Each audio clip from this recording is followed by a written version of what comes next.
Sözlerden birinin antonimi düzgün verilmeyip. A. Dolu boş antonimdir bir-biriyle. Qaraqabaq gülərüz bir-birindən antonimdir. Əbədi müvəqqəti bir-birindən antonimdir. Xeyir, şər. Bax, şər sözünün antonimi olan xeyirdir. Xeyir. Burada ise görürsünüz iyisiz yazılır. Bu ədatdır. Düzdür? Ona görə də bunlar bir-birindən antonim deyil. Sualın cavabı olacaq D bəndi. Kədərlə sevinç antonimdir. Sözlerden birinde səs uzanması müşahidə olunur. Ördək, izah, dəftər, kəpək yoxdur. Amma nadir. Nadir sözündə A saytı uzun tələffüz olunur. Cavab olur Y. Hansı cümlə mənsubiyyətə görə dəyişmiş isimlə başlanıb? Mənsubiyyətə görə dəyişmiş isimləri tapmaq üçün onun qarşısına yəlik allı şəxs əvəzliyi. Mənim, sənin, onun, bizim, sizin, onların şəxs əvəzlərini artırmaq lazımdır. İndi gəlin görək, verilmiş cümlələrdən hansının qarşısında bu əvəzlərdən hər hansı birini yazsaq, onun mənsubiyyət olduğunu müəyyənləşdirə bilərik. Məktəbi bitirib şəhərə köçdü. Onun məktəbi bitirib şəhərə köçdü deyənmərik. Bu təsirli haldır. Kitabı oxuyub dərin fikrə daldı. Onun kitabı oxuyub dərin fikrə daldı deyə bilmərik. Qələmi itmişdi, yenisini aldı. Onun qələmi itmişdi. Fikir verdiniz, onun qələmi buradakı i mənsubiyyətdir. Sualın cavabı olur C variantı. Yəni uşaqların sözü yəlik aldı. Meşəni keçdik, onun meşəni deyəmirik. O meşəni, bu meşəni təsirli aldı. Cavab oldu C. Savadlı sözünün fonetik xüsusiyyətlərinə aid yanlış fikri müəyyən edin. Tələffüz şəklini qeyd eləyək. Savad D şəklindədir. D kimi tələffüz olunur, L, D kimi. Kar cingiltili samit cütlüyü işlənib, T, D doğrudur. L cingiltili samitdə qarşılığı yoxdur. Bu sözdə tələffüzdə görün L varmı? Xeyr. Deməli cavab olacaq B variantı. Kar və cingiltili samitlərin sayı bərabərdir. S, T, V, D doğrudur. 2-2-dir. 3 hecə var. Ahəng qanunu pozulmayıb. Bəli. Həm açıq, həm qapalı saat iştirak edir. A'lar açıq, I qapalı doğrudur. Cavab oldu B. Sözlərdən birində K səsi işlənməyib. Şəfəq K səsi var. Bank var. Kassa var. Nöqtə var. Təşkil. Burada G səsidir. Cavab olur Y. Amonim sözlərdən ibarət cərgəni müəyyən edin. Od, qalib, amonim deyil. Nəfis, inci, nəfis, amonim deyil. Qala, maşın, maşın, amonim deyil. Yaz, sənəd, sənəd, amonim deyil. Kürü, amonimdir. Top, amonimdir. Cavab olur Y. Hansı cümlədə müzərrət isim işlənib? A. Onun etibarlı adam olduğunu bilirdim. Cümlədə müzərrət isim yoxdur. İnsan üçün ən vacib şey sağlamlıqdır. Sağlamlıq müzərrət isimdir. Fikirləşdik ki, hələ şəhərdə yaşayaq. Konkret müzərrət isim yoxdur. Pəncərələri bağladım, pərdələri çəkdim. Pəncərə, pərdə konkretdir. Bu saatı atam bağışladığı üçün dəyərlidir. Konkretdir. Cavab oldu B variantı. Toplu isim işlənmiş cümləni müəyyən edin. Bu, kral ailəsinin yarışı izləyə bilməsi üçün idi. Toplu isim yoxdur. Ad günüm həmişə olduğu kimi IQ ilə keçirdi. Toplu isim yoxdur. Xalq bəzən belə yenilikləri qəbul etmək istəmir. Xalq sözü toplu isimdir. Bağda böyük qonaqlıq təşkil etməyə qərar aldıq. Toplu isim yoxdur. O dövrdə universitetlərdə oğlanlar təhsil alırdılar. Toplu isim yoxdur. Cavab oldu C variantı. Xalq toplu isimdir. Sözlərdən biri şəxsə görə dəyişmiş isimdir. Məktəblisən, sən məktəblisən. Bax, şəxsə görə dəyişib.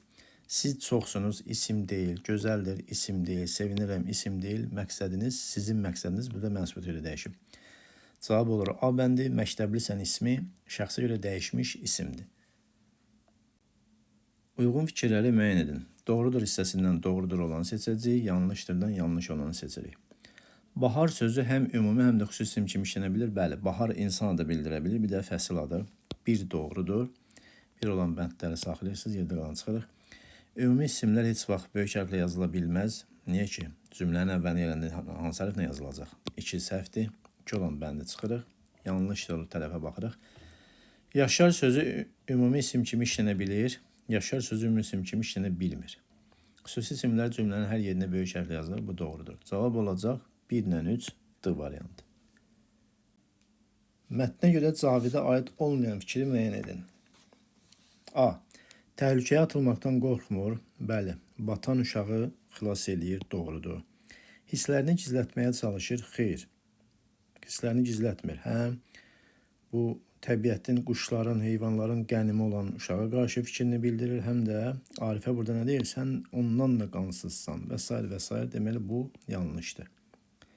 Təbiətin ədalətinə inanır. Sonda nə deyir? Təbiət onu cəzalandırmaq istəyirdi. Bu da doğrudur. Canlıların zərər görməsini istəmir. Bəli, bu da doğrudur. Xasiyyət seçkinli deyil, bəli, kin saxlamır da. Batan uşağı, o qansız olan uşağa, belə deyək, pis olan uşağı xilas edir çətinlikdən. Bu da doğrudur.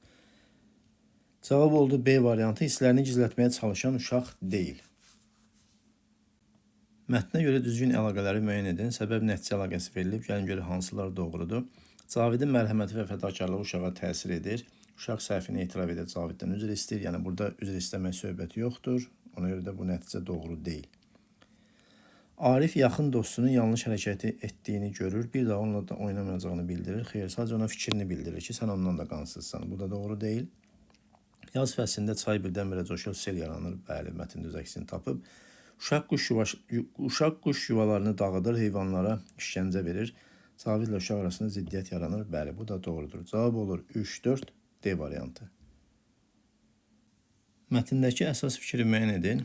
Mətndə belə deyək ki, xaraktercə pis uşaq var və o uşağa qarşı fikrini bildirən Cavid var. Və o pis uşaq, xaraktercə pis olan uşaq çətin vəziyyətə düşür.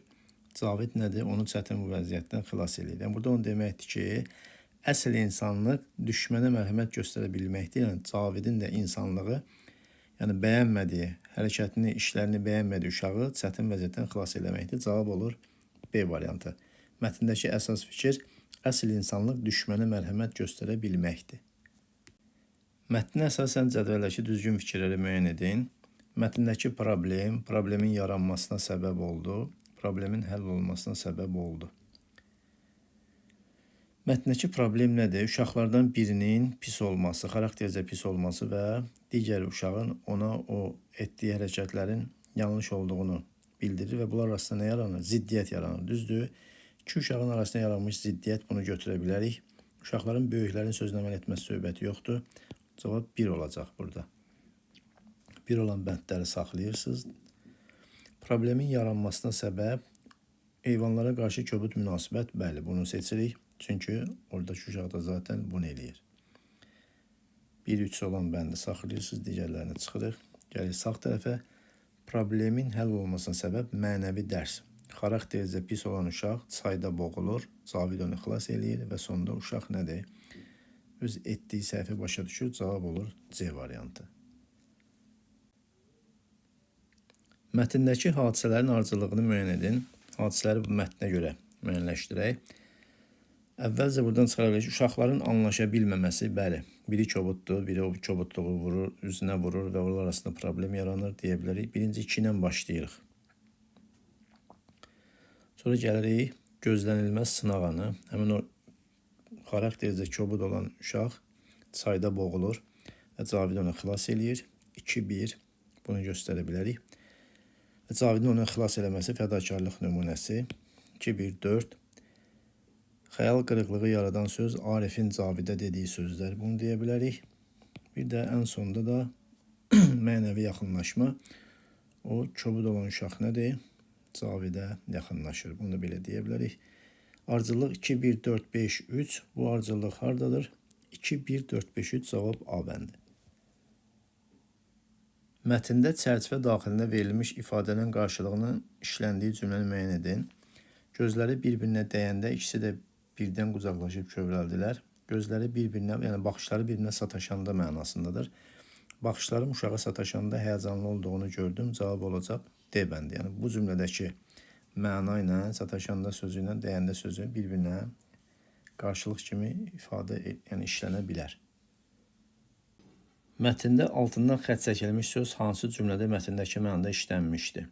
Altından xətt çəkilən söz həmişə baharda quşların yuvasını uçurar, yuvada ətcə balıqları götürər. Yəni nə isə götürmək mənasında. Və fikir versəz görərsiniz ki, bu məna cümlələrdən hansında var? Y bəndə baxın, çörək qırıntılarını götürüb təmiz bir yerə qoydum. Məsələn, digər bəndlərdə məhsul götürmək o mənada deyil. Söz götürməyən o mənada deyil, yəni frazo birləşmədir. Ümumilikdə götürsək, bu kursun faydası çox oldu. Tamam fərqli mənadır burada. Planlarım içində özümə maşın götürmək də var, maşın almaq mənasıdır burada. Yəni bu nəyisə götürmək mənasında cavab olacaq Y variantı. Çörək qırıntılarını götürüb təmiz bir yerə qoydum. Mətndə qarşı-qarşıya qoyulur. Mətndə Cavidin fədakarlığı, mərhəməti, qayğıkeşliyi, digər uşağın isə qəddarlığı, zalımlığı qarşı-qarşıya qoyulur. Cavab olacaq B variantı. Qayğıkeşliklə zalımlıq qarşı-qarşıya qoyulur. Mətndə tünd qara hərflərlə verilmiş sözlər əsasında cədvəli tamamlayın. Böyümək ağız sözlərdir. Burada məsələn ziddiyyət də böyüyürdü selin ağzından. Mətndə həqiqi yoxsa məcazi mənada işlənib. Məsələn ziddiyyət də böyüyürdü məcazi mənada işlənib. Selin ağzından məcazi mənada işlənib. Yəni burada hər ikisinə yazırıq məcazi. Məcazi. İndi bunları biz həqiqi mənada işlətməliyik. Bax, yadda sal, sizə nə verib? Böyüməklə ağız sözü. Düzdür, yəni burada böyütməkdir, böyüdülməkdir və s. mənada işlətməyin. Böyük sözünü işlətməyin. Sadəcə böyümək verilib, düzdür. Bir də ağız sözü verilib. Yəni bu formada işlədəcəksiniz. Həqiqi mənada işlədəcəksiniz. Məsələn, deyirəm ki, uşaq böyüyür. Uşaq böyüyür. Bu formada işlədə bilərsiniz. Bir də məsələn, həqiqi mənada işlədək ki, məsələn, ağzında dişi yoxdur. Ağzında dişi yoxdur. Yəni, hər ikisi gördünüz ki, həqiqi mənada işləndi. Bax, bu formada cavablar yazıb sualınızı yekunlaşdıra bilərsiniz. Mətnə əsasən cədvələ tamamlayın. Uşaqlardan biri heyvanlara zərər verir və Cavid həmin uşağa qarşı öz fikrini bildirir, haqsızlığını, yəni haqsız etdiyini bildirir və s. və s. Ona görə də burada yaza bilərik ki, bax burada fikir ver. Bu ikinci abzasdakı fikirlər burada yaza bilərik. Məsələn, Cavid o uşaqla yola getmir. Cavid o uşaqla yola getmir. Bunu yaza bilərsiniz. Sonra deyir ki, bu ətçə bal, ona deyərdi ki, bu ətçə balların da ata-anası var. Onları balasız qoyursan, quşları öldürürsən. Və bu kimi fikirləri oraya yaza bilərik. Sonra bu səbəb hissəyinə yazırıq. Cavid Arifə narazılığını bildirir. Niyə? Arif nə deyir? Sən nahaq bu qansızı selin ağzının aldın, qoyaydın, boğulaydı. Axı o bizim düşmənimizdir. Bax, bu fikirlərdən hər hansı birini buraya yaza bilərik.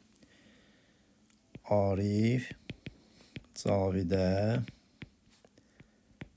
nahaq o uşağı xilas etdiyini bildirir. Bunun müqabilində nə deyir? Cavid qəzəblə Arifə dedi, sən ondan da qansızsan və s. və s. Bax, cədvələ bu kimi fikirlər yazaraq sualı cavablandıra bilərsiniz. Üzərində rəqəm yazılmış hansı sözlər məcazi mənada işlənmişdir? Bax, ikinci abzasda zaman axmaqda davam edir. Axmaq məcazidir, yəni bir məcazidir. Biri seçirik. Gəlirik növbəti ikinci sözü axtarırıq. Şöyle ikinci söz hardadır? Bax, bu 1, 2, 3, 4-cü abzasda 2 eyni saat fərqli sürətlə hərəkət edən gəmilərdə yerləşdirilərsə, həqiqi mənadadır. 2-ni çıxırıq, 2 olan bəndləri çıxırsınız. Gəlir növbəti abzasa. Psixoloji çalarlara da malikdir, məcazi mənadadır. 3-ü seçirik. Quşların səsi həqiqi mənadadır. Cavab olacaq 1-3 B variantı. Mətnə əsasən zamanın idarə olunmağa başlaması hansı nəticəyə səbəb oldu? Bax, bu sualın cavabı bu abzasdadır. Belə deyək ki, məsələn, 13-cü əsrdə isə Avropada mexaniki saatların yaranması ilə zaman nəinki ölçülməyə, həm də idarə olunmağa başlandı. Artıq zəng səsi ilə iş başlanır, zənglə dayandırılırdı və s. və s. Orada nə deyir? Kəndlinin bioloji ritmlə yaşadığı dövrdən sənaye fəaliyyətinin dəqiqələrə bölünmüş həyatına keçid baş verir. Artıq burada nə deyə bilərik? Zamanın idarə olmağa başlaması sənaye həyatına keçidin baş verməsinə nəticələnir, səbəb olur. Cavab olacaq C variantı. Mətnin 6-cı abzasına əsasən kvant fizikasında zaman, baxaq 1, 2, 3, 4, 5, 6. Bugün kvant fizikasında zaman anlayışı daha da mürəkkəbləşib. Bəzi nəzəriyyələrə görə zaman illüziyadır və yalnız müşahidəçi onu yaradır. Yəni bunu deyə bilərik ki, zaman sadəcə müşahidəçinin şuurunda mövcuddur. Cavab olur D variantı. Mətnə əsasən insanın zamana qarşı ilk texnoloji dirənişi ifadəsi hansı hadisəyə aiddir? İlk abzasa fikir verin. Təxminən 3500 il əvvəl qədim Misirlər su saatları düzəltməyə başladılar. Bax, bu hissəni deyə bilər ki, biz insanın zamana qarşı ilk texnoloji dirənişi Misirlərin su saatları düzəltməyə başlamasıdır ki, cavabımız olacaq A variantı. Mətndə tünd qara hərflərlə verilmiş sözün qarşılığını işləndiyi cümləni müəyyən edin. Mühafizəkar monarxlar zamanı çayların axışı, quşların səsi və bədən ritmləri hiss edirlər. Mühafizəkar köhnə adət-ənənələrin tərəfdarı kimi çıxış edən şəxslər, yəni köhnəpərəst insanlar deyirlər. Burada da fikir versəz görərik ki, bu söz mən nə qədər köhnəpərəst sayılsam da təhsilə qarşı deyiləm. Yəni bu sözün qarşılığı köhnəpərəst Y bəndində işlənmişdir. Mətnin ümumi məzmununun ən dəqiq ifadə edən fikir hansıdır? Və fikir versək görək ki, ta qədimdən müasir zamana qədər insan zamanı ölçməyə çalışıb. Yəni bu deməkdir ki, insan bütün dövrlərdə zamana uyğunlaşmağa çalışıb. Cavab olacaq B variantı. Mətnin ümumi məzmununun ən dəqiq ifadə edən fikir insan bütün dövrlərdə zamana uyğunlaşmağa çalışıb. Hansı abzasda nəzəriyyənin elmi təcrübə ilə təsdiqlənməsi təsvir olunur?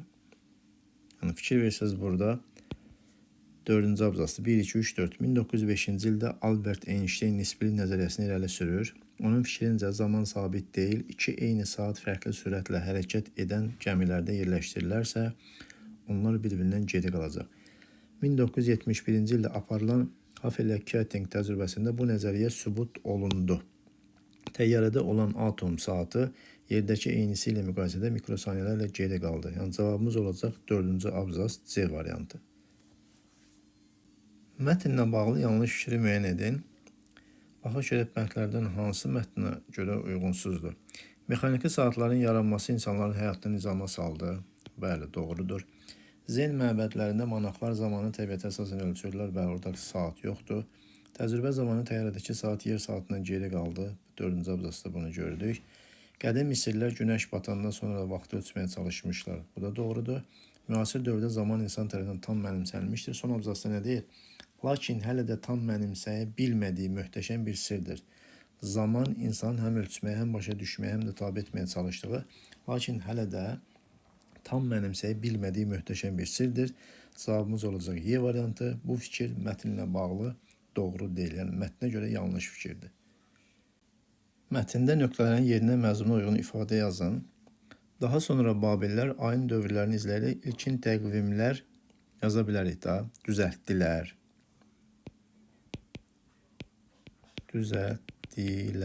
Sonra yaza bilərik. Tərtib etdilər. Tərtib etdilər. Hazırladılar.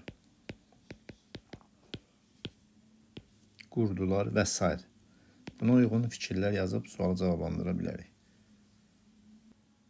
Müasir şəhərlərdə zamanın rolu necədir? Bax, bu sualın cavabını bu hissədə rahatlıqla tapa bilərik. Kəndlinin bioloji ritmlə yaşadığı dövrdən sənaye fəhləsinin dəqiqələrə bölünmüş həyatına keçid baş verdi. Artıq deyə bilərik ki, müasir şəhərlərdə saniyələr belə, dəqiqələr belə məhsuldarlığın ölçüsünə çevrilib. Yəni bunu biz bu formada deyə bilərik. Zaman, saniyə,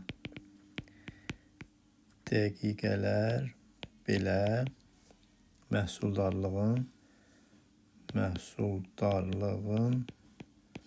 ölçüsünə çevrilib. Yaxud yazarıq ki, məsələn, saniyələr